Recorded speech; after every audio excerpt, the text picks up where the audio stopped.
আসসালামু আলাইকুম। আশা করি সকলে ভালো আছেন। নিয়োগ পরীক্ষার একটা বেশ ভালো মৌসুম চলছে এখন। গত ৩ মাস ৪ মাস থেকে প্রত্যেক সপ্তাহে থাকছে ২০, ৩০, ২৫ এবং এরও বেশি সংখ্যক নিয়োগ পরীক্ষা আমরা হতে দেখেছি। তো খেয়াল করে দেখবেন যে অধিকাংশ নিয়োগ পরীক্ষা স্পেশালি ব্যাংক যে প্রিলিমিনারি পরীক্ষা হয়, সেই ব্যাংক প্রিলিমিনারি পরীক্ষা বাদ দিয়ে বাকি সব পরীক্ষাতে প্রায় একই ধরনের গণিতের প্রশ্ন হয়ে থাকে। অধিকাংশ আবার যারা প্রিপারেশন নিচ্ছেন অনেকের কাছে গণিত বেশ কঠিন। তো আশা করছি যে প্রত্যেক প্রশ্নের সমাধান যদি আপনারা ধারাবাহিকভাবে দেখেন এবং বেসিক গণিতের বই পড়েন তাহলে এই সমস্যাটা কেটে ওঠা সম্ভব। আমরা আজকে control general of accounts CGA এর গণিত প্রশ্নের সমাধান দেখাবো। আশা করি আপনাদের ভালো লাগবে এবং শেষ পর্যন্ত থাকবেন। আর গণিতে ভালো হওয়ার জন্য বেশি বেশি প্র্যাকটিসের কিন্তু কোনো বিকল্প নেই। অমিকরণ যদি কোনো সমীকরণ পরিবর্তন না করে তাহলে নিশ্চয়ই আগামী দিনগুলোতে ওইভাবে পরীক্ষা হতে থাকবে। তো আপনারা যারা গণিতে মোটামুটিভাবে দুর্বল তারা প্রত্যেক দিনই একটা নির্দিষ্ট সময় করে গণিতের প্র্যাকটিস করবেন। সামনে বেশ কিছু গুরুত্বপূর্ণ পরীক্ষা রয়েছে, স্পেশালি প্রাথমিক সহকারী শিক্ষক নিয়োগ পরীক্ষা রয়েছে। যদিও পরীক্ষা কবে হবে সেটাও অনিশ্চিত। আমরা পরবর্তী ক্লাসে অবশ্যই পরীক্ষা সম্পর্কিত আপডেট দেওয়ার চেষ্টা করব। আজকে আমরা অডিটরের প্রশ্নগুলো একটু দেখি। প্রশ্ন কিন্তু বেশ খুব সুন্দর প্রশ্ন হয়েছে। যারা গণিতে মোটামুটি দক্ষ তাদের সবগুলো প্রশ্নেরই অ্যান্সার হবার কথা। আর যারা গণিত নিয়ে হতাশায় ভোগেন তাদেরও দুশ্চিন্তার কিছু নেই। আপনারা নিয়মিত প্র্যাকটিস করবেন এবং টেকনিকগুলোকে ইউজ করবেন। তো চলুন আজকে যাওয়া যাক আজকের ক্লাসে। প্রথম প্রশ্নটি দেখুন, নিচের কোনটি মৌলিক সংখ্যা? আমরা প্রথমে লিখে নেই সংখ্যাগুলো। যে অপশনগুলো আছে 263, তারপর আছে 233, তারপর 253, তারপর হচ্ছে 241। দেখুন এখানে দেখে 63 এটাকে 200 বাদ দিলাম, 63 এটাকে মৌলিক মনে হচ্ছে না, 33কেও মৌলিক মনে হচ্ছে না, 53কে কিছুটা মৌলিক মনে হচ্ছে, 41কেও কিন্তু মৌলিক মনে হচ্ছে। এখন এই ধরনের প্রশ্ন সমাধান করার ক্ষেত্রে অনেকেই ভাগ করে করে দেখেন যে কোনটা আসলে নিঃশেষে বিভাজ্য হচ্ছে না। তো আমার যেটা মনে হয়, আমার নিজস্ব যেটা ব্যক্তিগত কথা এই জায়গাতে, সেটা হচ্ছে যে এই ধরনের প্রশ্নগুলোকে আমরা কোনো একটা মৌলিক সংখ্যা দিয়ে ভাগ চিন্তা করব। মৌলিক সংখ্যা দিয়ে ভাগ চিন্তা করলে সহজেই আমরা পেয়ে যাব। দেখেন এখানে বলা হয়েছে কোনটি মৌলিক সংখ্যা নয়। তো যেহেতু আমরা এখানে দেখতেছি যে বড় সংখ্যা, তো আমরা চেষ্টা করব বড় সংখ্যা দিয়ে ভাগ করতে। তো সেক্ষেত্রে আমার মনে হয় যে ইজি যারা টেকনিক ইউজ করবেন তারা হয়তো চেষ্টা করবেন যে 11 দিয়ে ভাগ করা যায় কিনা, বা এর থেকে ছোট সংখ্যা দিয়ে হয়তো চেষ্টা করবেন। কারণ আমাদের দেখেন 23, 25, তারপর হচ্ছে 24, তারপর 26। আমার মনে হয় যে 11 বা 11-র বড় কোনো সংখ্যা দিয়ে দিলে কিন্তু দুইবার যাচ্ছে না। তো আমাদের চিন্তা এবং চেতনার মধ্যে থাকবে যেন দুইবার অন্তত যায়। দেখুন আমরা এইটাকে যদি 11 দিয়ে দেই, দুইবার 11 দিয়ে দিলে দুইবার দিলে হচ্ছে 22, 22 থেকে বিয়োগ করলে 4 আর 3, এটা 43 মৌলিক সংখ্যা, সুতরাং আর হবে না। এটার ক্ষেত্রে কিন্তু আমরা চিন্তা করি 22, তাহলে 1 আর 3 13 মৌলিক সংখ্যা, এটাও হবে না। এইখানে যদি আমরা চিন্তা করি তাহলে 22 বিয়োগ করলে হয়ে যাচ্ছে আমাদের 3 আর 3, এই যে আরও একবার 11 দ্বারা ভাগ করা যাচ্ছে। সুতরাং এই 53 সংখ্যাটি কিন্তু মৌলিক সংখ্যা নয়। আমরা এটাকে 11 দ্বারা ভাগ করলে, এই 11 দ্বারা ভাগ করলে 25-এর মধ্যে যাচ্ছে হচ্ছে 2 বার, আরও একবার যাচ্ছে 21, অর্থাৎ 21 দ্বারা এটাকে ভাগ করা সম্ভব। 21 গুণ 11 এটাই সমান সমান হচ্ছে 253। সুতরাং 253 সংখ্যাটি কিন্তু মৌলিক সংখ্যা নয়। এর পরের প্রশ্নটি দেখুন। এর পরের প্রশ্ন আছে, একটি ব্যাটসম্যান 21টি বাউন্ডারি ও ওভার বাউন্ডারির মাধ্যমে 96 রান করে, তবে বাউন্ডারির সংখ্যা কত? এখানে বাউন্ডারি বলতে বোঝাচ্ছে যে প্রত্যেকবার 4 রান, আর ওভার বাউন্ডারি বলতে বোঝাচ্ছে হচ্ছে প্রত্যেকবার 6 রান। তো এই দুই সংখ্যক মিলে হবে আমাদের টোটাল কত? 96 রান। তাহলে আমাদের কিন্তু অপশন টেস্ট করতে হবে। এখানে অপশন টেস্ট করলে দেখুন, আমরা প্রথম অপশনটা যদি টেস্ট করি, যে বাউন্ডারির সংখ্যা নিয়ে আমরা টেস্ট করব, ওভার বাউন্ডারি নয়। তো বাউন্ডারি সংখ্যা নিয়ে টেস্ট করলে আমরা প্রথমের সংখ্যাটা আছে 15 গুণ হচ্ছে 4, 4×15 কত হচ্ছে আমাদের 60। তাহলে বাকি থাকলো কত, 60 বিয়োগ করলে হচ্ছে 36। 36কে 6 দ্বারা ভাগ করা যায়, 6 দ্বারা ভাগ করলে হচ্ছে কত, 6। তাহলে দেখা যাচ্ছে যে আমাদের টোটাল এই রানটা কিভাবে হয়েছিল, 15টা 4 সমান হচ্ছে 60 আর 6টা 6 সমান হচ্ছে 36, এই মিলে হয়েছিল 96 রান। সুতরাং এর অ্যান্সার হবে 15। এরপর দেখেন বলছে কোনটি সবচেয়ে ছোট ভগ্নাংশগুলোর মধ্যে। আপনারা দেখুন যে অধিকাংশ প্রাইমারি পরীক্ষা থেকে শুরু করে অনেক পরীক্ষাতে কিন্তু এই সেম প্রশ্নটা আসে। এই প্রশ্নটার ক্ষেত্রে আমরা সহজ টেকনিক শিখে থাকি। এরকম টেস্ট করব আমরা। 11 প্রথম আছে, তারপরে আছে 3, 11। দেখুন এই দুইটা যখন আমরা টেস্ট করব, এই দুইটাতে দেখুন যে এইটার হর আর এটার হর কিন্তু সেম। যেই ভগ্নাংশের হর সেম, লব বড়, সেই ভগ্নাংশটা বড়। অর্থাৎ এই দুইটার মধ্যে আমরা তুলনা করলে এইটা হচ্ছে বড় আর এটা হচ্ছে ছোট, সুতরাং এটা বাদ। এবার আসি আমরা এটার সাথে 2/11 ইন্টু হচ্ছে 2/13। এই ক্ষেত্রে দেখেন এটা সহজেই কিন্তু আমরা বুঝতে পারছি যে এখানে লব আছে সেম আর হর আছে হচ্ছে কম বেশি। সেক্ষেত্রে দেখেন হর এটা বড়, হর যদি বড় হয় তাহলে সেই ভগ্নাংশটা ছোট হয়, সুতরাং এই দুইটার মধ্যে এই ভগ্নাংশটা ছোট, এটা বাদ, এই ভগ্নাংশটা আমাদের ছোট। এইবার আমরা দেখি এইটা নিয়ে 2 ভাগ হচ্ছে 13 আর 4 15। এবার দেখুন খেয়াল করে আমাদের এই যে জায়গাটা 2, 4 এবং 15 আমরা এটা এইভাবে শিখে থাকি। এটার সাথে গুণ করলে আমাদের হচ্ছে কত, 15 দুগুণে 30 আর এটার সাথে গুণ করলে হচ্ছে 4 13 52। সুতরাং এই ভগ্নাংশটা হচ্ছে বড়, এইটা ছোট। আমরা সব থেকে ক্ষুদ্রতম ভগ্নাংশটি পেয়ে গেছি 2/13। অল্প সময়ের মধ্যেই হবে। অনেকে টেনশন করতেছেন যে এটা হয়তো বেশি সময় লাগলো না, প্র্যাকটিস করতে করতে দেখবেন যে অল্প সময়ের মধ্যেই আপনারা পেরে যাবেন। এরপরের দেখেন আরও সহজ, √1 যোগ হচ্ছে √1। প্রশ্ন হচ্ছে যে এইটার যে মান হবে সেই মানের বর্গ কত। তো আমরা জানি যে 1-এর বর্গমূল 1, এই 1-এর বর্গমূল 1 সমান হচ্ছে 2, এটাকে বর্গ করলে হচ্ছে 4। সুতরাং অ্যান্সার হবে 4। খুবই ইজি ছিল।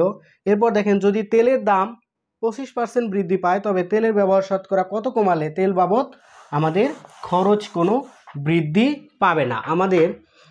আমরা তেল ব্যবহার আগে যেরকম করতাম, দাম বাড়ার পরে আমরা টাকার ক্ষেত্রে আমরা ওই টাকাই ব্যবহার করব, সেক্ষেত্রে তেলের ব্যবহার কত % কমাতে হবে। তো আমরা ধরে নেই যে 100 টাকা আমরা আগে 100 টাকার তেল ব্যবহার করতাম, তো আমাদের দাম বৃদ্ধি পেয়েছে কত, 25%। তাহলে তেলের মূল্য কত হচ্ছে 125। কিন্তু আমরা 100 টাকারই ব্যবহার করব, সেক্ষেত্রে তেল কত কমাতে হবে, তেলের ব্যবহার কত কমাতে হবে।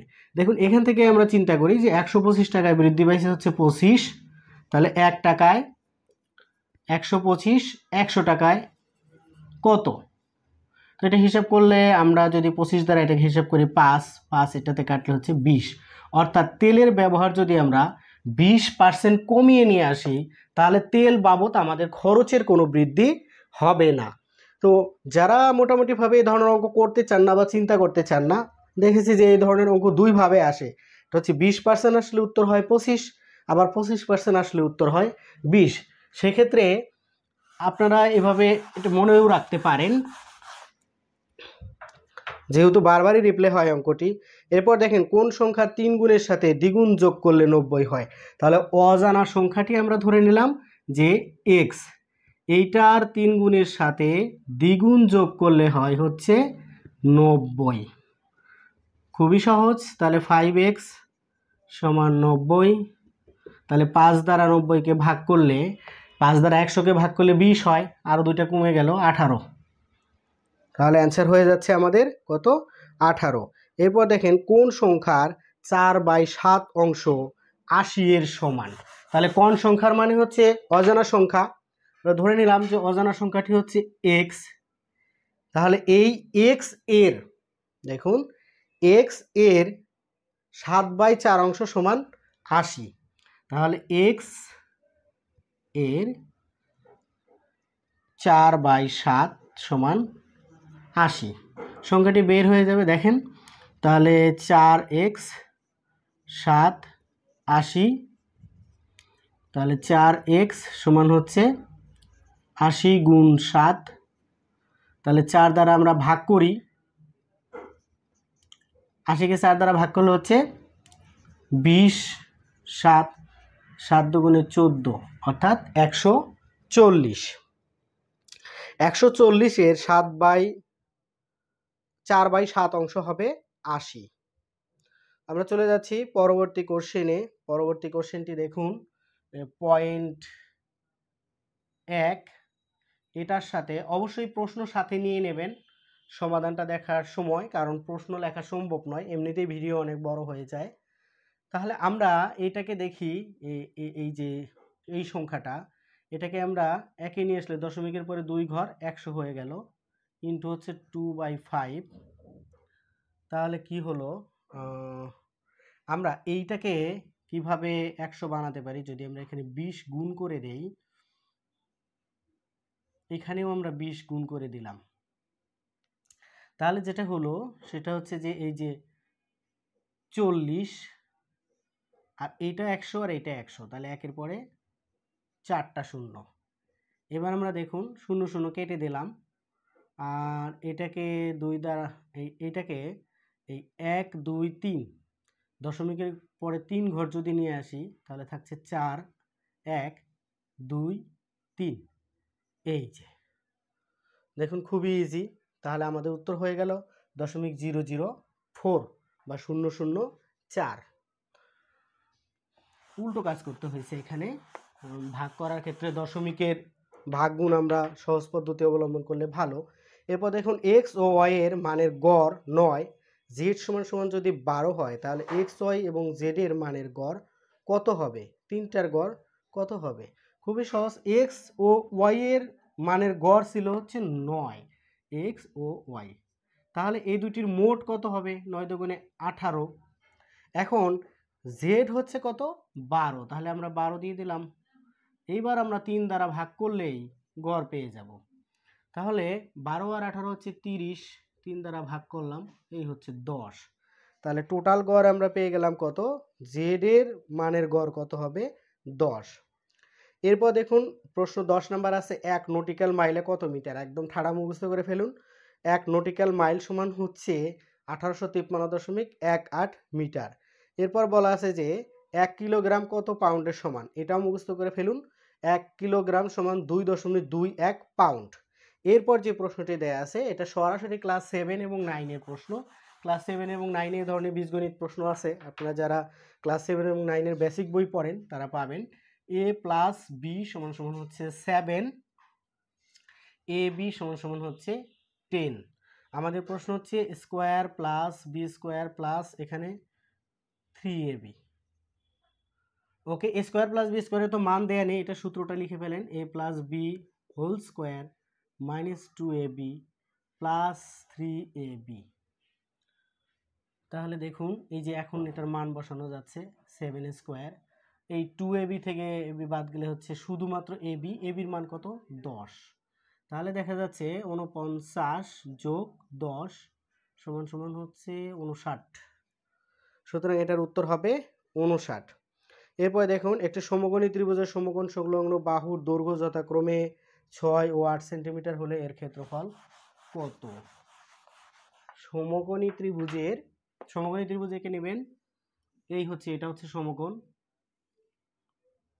সমকোণ সংলগ্ন বাহুর দৈর্ঘ্য 6 সেন্টিমিটার এবং 8 সেন্টিমিটার। তাহলে এটা হচ্ছে 8, এটা হচ্ছে 6, তার মানে হচ্ছে কি লম্ব এবং ভূমি, লম্বটা তো উচ্চতা, তাহলে ত্রিভুজের ক্ষেত্রফল হাফ ইন্টু ভূমি গুণ উচ্চতা।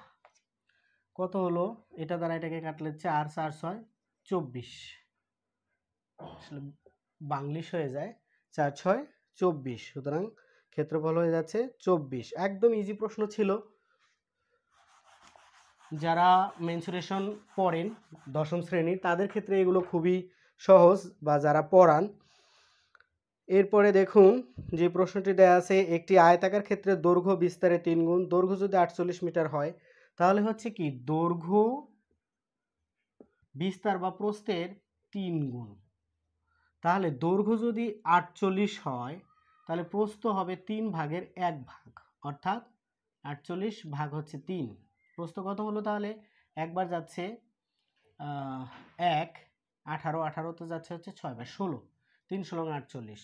তাহলে দৈর্ঘ্য হচ্ছে আমাদের 48, প্রস্থ হচ্ছে 16, পরিসীমার সূত্র হচ্ছে এইটা, পরিসীমা অর্থাৎ একটি আয়তাকার ক্ষেত্রে 48 আর হচ্ছে 16, পরিসীমা বলতে বোঝায় যে কোনো এক বিন্দু থেকে এই পুরোপুরি অর্থাৎ সমান সমান দুটি বিপরীত বাহু রয়েছে, এই 48 এখানে 48, 16 এখানে 16, তাহলে দুটি করে বিপরীত বাহু রয়েছে। সুতরাং পরিসীমা সূত্র 2 ইন্টু এই দৈর্ঘ্য যোগ প্রস্থ, অর্থাৎ 2, এটা আসলে 64 দুগুণে 128। সুতরাং পরিসীমা হবে 128। অপশনে রয়েছে 128। তাহলে 6টি সংখ্যার গড় 8.5। পরবর্তীটি দেখুন, পরের প্রশ্নটি, 6টি সংখ্যার গড় হচ্ছে 8.5। একটি সংখ্যা বাদ দিলে গড় হ্রাস পেয়ে 7.2 হয়, তাহলে বাদ দেয়া সংখ্যাটি কত? তাহলে 6টি সংখ্যার গড় আমরা পেয়ে গেলাম কত? 8.5। তাহলে 6টি সংখ্যার মোট কত ছিল? 8.5 গুণ হচ্ছে 6, তাহলে 5 6 30 0, হাতে থাকলো আমাদের 3, 6 8 48 আর 3 51, 510 হচ্ছে 51। এই যে তাহলে টোটাল হলো 51, দশমিক দিতে ভুল হয়েছিল এখানে। তাহলে কত? এটা 36 গুণ করলে, 5 দ্বারা গুণ করলে 36। আমরা তাহলে দেখি যে 36 বিয়োগ করলে কি হয়। 11 থেকে 6 বাদ দিলে 5, এই একে হচ্ছে 2, 4, 1, এই হচ্ছে 15। অর্থাৎ আমাদেরকে যেটা করতে হবে সেটা হচ্ছে যে 6 গড় দেয়া আছে 6টি সংখ্যা, তাহলে 6 দ্বারা গুণ দিয়ে মোট বের করতে হবে। আবার একটি সংখ্যা হ্রাস করলে আরেকটা গড় পাওয়া গেল, তাহলে 5 দ্বারা গুণ করে সেটার মোট বের করে 2 মোট থেকে বিয়োগ করলেই স্পেসিফিক যে সংখ্যাটি বাদ দেওয়া হয়েছে সেটা বের হয়ে যাবে। এবার পরেরটি দেখেন যে একটি ক্লাসে 640 জন ছাত্রছাত্রী আছে, যার মধ্যে 40% ছাত্র। সেই ক্লাসে ছাত্রীর সংখ্যা কত? তাহলে 100-তে 40% যদি এখানে কি ছাত্র হয়, তাহলে অবশ্যই কি হবে? 60% হবে হচ্ছে ছাত্রী। তাহলে আমরা বের করি 60% কত। এখানে মোট আমাদের 640 গুণ 60% মানে হচ্ছে 60 ভাগ 100, 0 0 কাটা, এই 0 0 কাটা, তাহলে 6 দ্বারা গুণ করলে 4 6 24 4, হাতে থাকে 2, 6 6 36 আর 2 38, 384। হ্যাঁ, অপশনে 384 আছে। এরপর দেখুন 1 বর্গ ইঞ্চিতে কত বর্গ সেন্টিমিটার? আসলে 1 ইঞ্চি সমান হচ্ছে 2.54 সেন্টিমিটার। তাহলে আরও 1 ইঞ্চি সমান হচ্ছে 2.54 সেন্টিমিটার। বর্গ ইঞ্চি, তাহলে এই ইঞ্চি গুণ করলে আমরা বর্গ ইঞ্চি পেয়ে যাব। বর্গ ইঞ্চি অ্যান্সার হবে, গুণ করলে এই সংখ্যাটা টোটাল গুণ করলে হবে 6.45, 6.45। ইজি, কিন্তু আমাদের এটা মনে থাকতে হবে বা মনে রাখতে হবে যে 1 ইঞ্চি সমান 2.54 সেন্টিমিটার। গুণ সকলেই করতে পারবে মোটামুটি। এরপর দেখুন 90 কোন সংখ্যার 75%? 90 কোন সংখ্যার 75%? মনে করি যে সংখ্যাটি হচ্ছে অজানা সংখ্যাটি x, তাহলে x এর 75% সমান হচ্ছে 90। তাহলে এটা কত হলো? এক্সের 75% যদি 90 হয় তাহলে 75x ভাগ 100 সমান সমান হচ্ছে 90। এবারে আমরা দেখি যে x সমান সমান হচ্ছে 90 গুণ 100 আর হচ্ছে 75।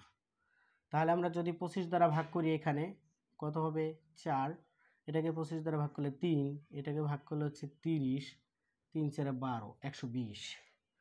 তাহলে আমরা পেয়ে যাচ্ছি কত 120। এরপর দেখেন নিচের কোন সংখ্যাটি 45-এর সমান। এটা একদম সহজ একটা কোশ্চেন দিয়ে দিছে, এই যে 45.45-এর সমান। তাহলে 0.45-এর সমান যদি হয় আমরা এই দশমিকটাকে উঠিয়ে দিলাম, দশমিক উঠিয়ে দিলে হয় কত, দশমিকের জন্য একটা 1 2 ঘর আছে, দুইটা শূন্য। হ্যাঁ, এবার দেখুন 45 ইন্টু 1/100, এই যেটাকে উঠিয়ে দিলে হচ্ছে 45%। সুতরাং অ্যান্সার কত হবে 45%। 5-এর কত শতাংশ 7 হবে? 5-এর কত শতাংশ 7 হবে? শতাংশ মানে পার্সেন্ট। তাহলে আমরা ধরে নিই যে অজানা সংখ্যাটি হচ্ছে x%, তাহলে 5-এর x% সমান সমান হচ্ছে 7। তাহলে দেখুন 5x সমান 100% উঠিয়ে দিলে 7। এবার দেখুন যে x সমান সমান হচ্ছে 7 গুণ 100, একই ধরনের অঙ্ক দিছে 5, এটাকে গুণ করলে হয়ে যাচ্ছে আমাদের কত 20, 7 20 140। তাহলে অ্যান্সার হয়ে গেল কত 140। এই ছিল মোটামুটি অডিটরের প্রশ্ন সমাধান। জটিল কোনো প্রশ্নই আসলে ছিল না।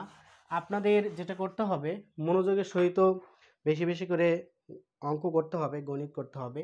এই প্রশ্নের মধ্যে যেই প্রশ্নগুলো আছে এটা সমাধান করে ফেলুন। ঠিক এরকম সেম ক্যাটাগরির প্রশ্ন কিন্তু অন্য পরীক্ষাতে এসে থাকে। ভালো থাকবেন, সুস্থ থাকবেন, মাস্ক পরুন, ওমিক্রন সতর্কতা মেনে চলুন। নিশ্চয়ই পরবর্তী সময়ে আরও অন্য একটি ক্লাসে গণিতের সমাধান হবে এবং বেসিক গণিত নিয়েও ভবিষ্যতে আসব। যারা প্রাইমারি প্রিপারেশন নিচ্ছেন তারা আমাদের চ্যানেলটিকে সাবস্ক্রাইব করে সাথে থাকুন। প্রাইমারি গণিতকে ধারাবাহিকভাবে পড়ানো হবে, অবশ্য সেটা পরীক্ষার ডেট হবার পরে। এখনও পর্যন্ত প্রাইমারি পরীক্ষার কোনো সুনিশ্চিত ডেট হয়নি এবং যতদূর আমরা জানি যে এই পরীক্ষাটা ফেব্রুয়ারি মার্চেও হবে না, এরপরে হবার সম্ভাবনাই বেশি। অনেকে অনেকভাবে আপডেট দিয়ে থাকেন, এই আপডেট আসলে আশাব্যঞ্জক বা সামনে যাতে মানুষ হতাশ হয়ে না পড়ে।